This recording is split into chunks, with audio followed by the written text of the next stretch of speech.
दीपावली का त्योहार पूरे गांव में धूमधाम से मनाया जा रहा था। हर घर में सफाई और सजावट की गई थी। लोग नए कपड़े पहन रहे थे और मिठाइयों की खुशबू हर जगह फैली हुई थी।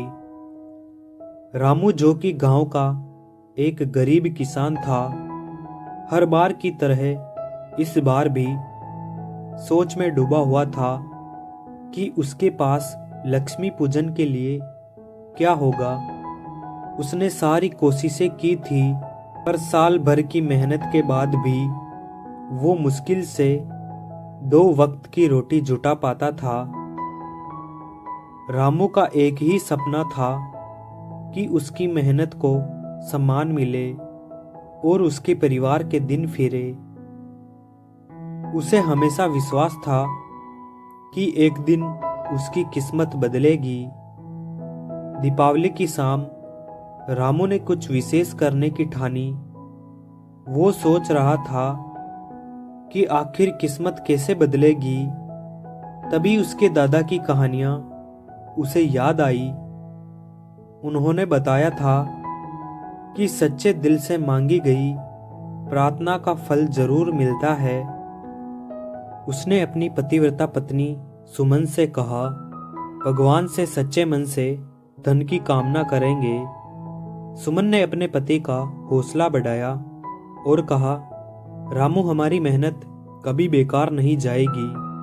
दीपावली की इस रात हम पूरे मन से लक्ष्मी जी की आराधना करेंगे। रात गहराती गई और पूरे गांव में दीपक जलाए जा रहे थे। रामू और सुमन ने अपनी छोटी सी झोपड़ी को अपने मेहनत के दीपों से सजाया और घर के मंदिर में माता लक्ष्मी की मूर्ति के सामने बैठकर प्रार्थना करने लगे। हे माँ लक्ष्मी, रामू ने सच्चे दिल से कहा, हमारी मेहनत और ईमानदारी का फल दो। हम बस इतना चाहते हैं कि हमारी गरीबी मिट जाए और हम अपने बच्चों को अच्छा जीवन दे सके। प्रार्थना के बाद रामू और सुमन ने घर के बाहर रखे दीपों को जलाया। तभी एक चमत्कार हुआ। एक बुढ़ा व्यक्ति उनकी झोपड़ी के बाहर खड़ा था। उसका चेहरा शांत और आंखों में चमक थी। रामू ने उसे अंदर बुलाया और कुछ खाने को दिया। उस बूढ़े व्यक्ति ने रामू और सुमन से कहा, तुम्हारी ईमानदारी और मेहनत को देखकर बहुत खुशी हुई। तुम सच में आशीर्वाद के हकदार हो।